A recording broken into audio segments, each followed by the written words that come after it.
Supo Moogles, it's the Schwantz27 here, and in this video, you're going to be a timekeeper, but cutting through the lies from the citizens of Zozo in order to achieve the Set the Zozo Clock quest objective. If the random clock setting in the RNG section of the gameplay area of our website, ff6worldscollide.com, is set to off or false, then the clock value is the same as it is in the vanilla game, 6:10:50, and that's the end of the video. Thanks everyone, catch you all on the next one.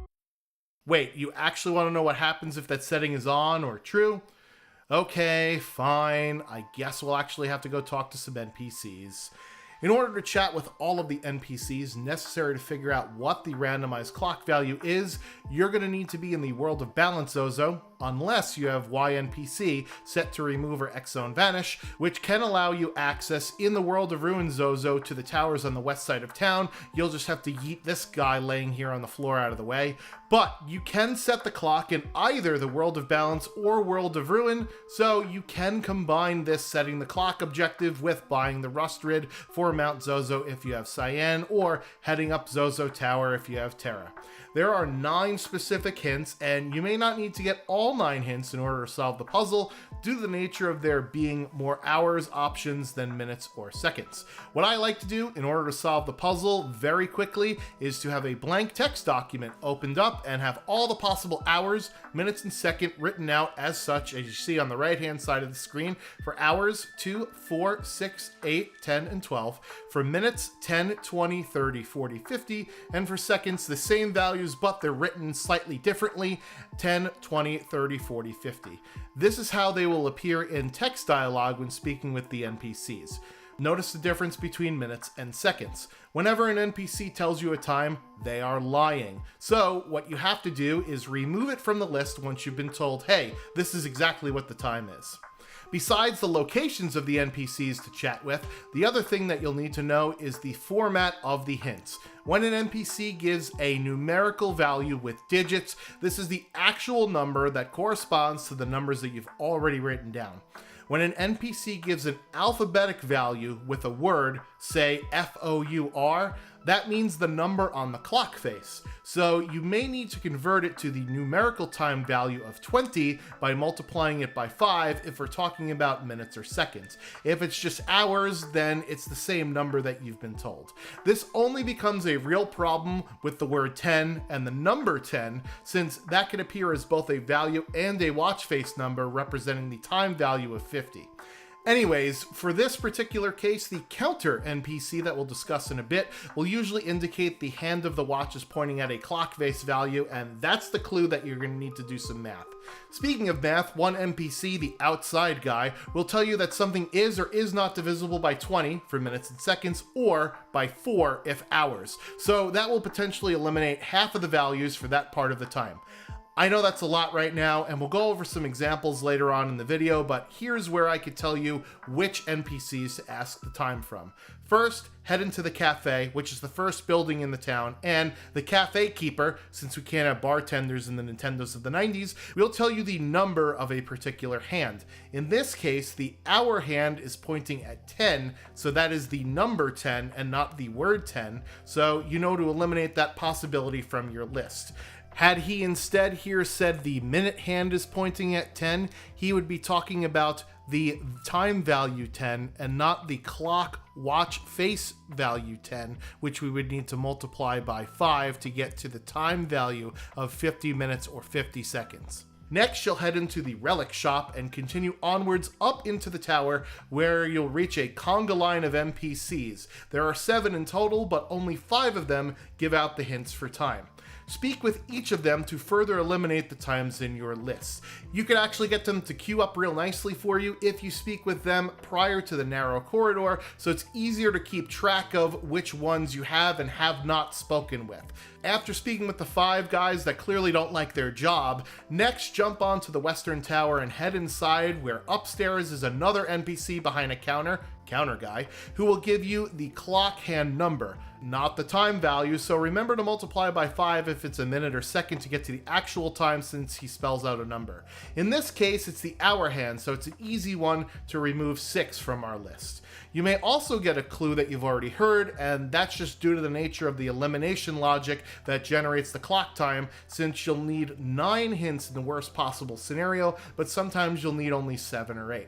Keep going out the other door to the top of the West Tower where you see this guy having a smoke break. He'll tell you that the time is or is not divisible by a certain number. Eliminate those possibilities in your list. So in this example, he says the minutes are divisible by 20, so that means he's talking about the minutes 20 and 40, so we need to eliminate those two values from our list.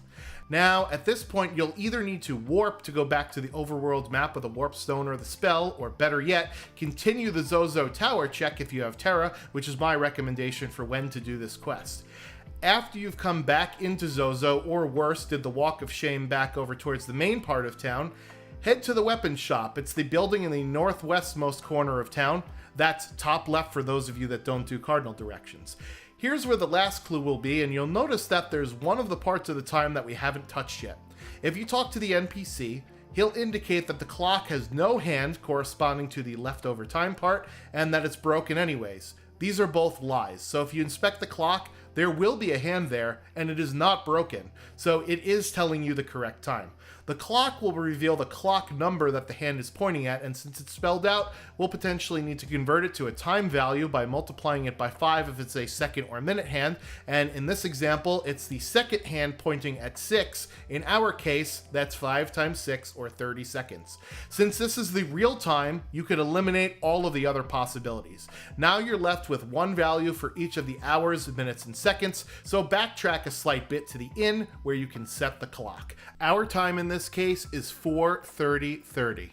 Once you do so, the objective will be complete, and you could alternatively get the chest that's the chainsaw in the vanilla game. At this point, you could choose to warp out again, or walk back and buy the Rust Rid to do Mount Zozo if you have Cyan and are doing this in the World of Ruin, or you could just walk back out of town if you don't feel like burning another warp stone, because it's a lot less further than doing the other walk out of town. Let's go over some other examples so you could see this process in action. The cafe guy tells us that our minute hand is at the 30, and since that is a numerical value, we know to eliminate the minute 30 on our list. In the line of workers, we've got 5 more hints in the hours and minutes that we've removed from our possibilities. The guy at the counter here tells us that the hour hand is at the 10, which is something we've already removed as a possibility, so this is one of those cases where we get a duplicate hint, and that's because the guy outside says the hours are divisible by 4, so that removes 3 different times, and we're left with 6 for the hours and 20 for the minutes. The clock says the second hand is pointing to the 4, and we'll need to multiply that by 5 to get the time value of 20 seconds with our clock time 6:20:20. Next example here where we get a cafe hint of a second hand at 20. So cross that off the list, followed by both minutes and seconds in the worker conga line lineup. Now, this can get kind of tricky because of how it's displayed, but remember, seconds have 5 digits and minutes only have 3. So that's how you know which ones you need to eliminate from your list here. That eliminates all of the seconds values but 10. We get told by counter guy that the minute hand points at 6, which is the value 30, but someone in the line already told us that, so again, this hint isn't anything we already don't know. To narrow down the minute value, Smoke Break Guy tells us that we can get rid of the minutes divisible by 20, so there goes 20 and 40, leaving us with just 50.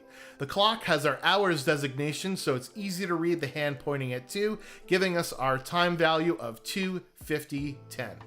In the last example, we get the info that the hour hand is at the 8 from the cafe, as well as 4 more hour indicators and 1 second indicator from the work line, leaving us with only 6 as the hours, which unfortunately makes counter guy's watch hour hand pointing at 2 irrelevant.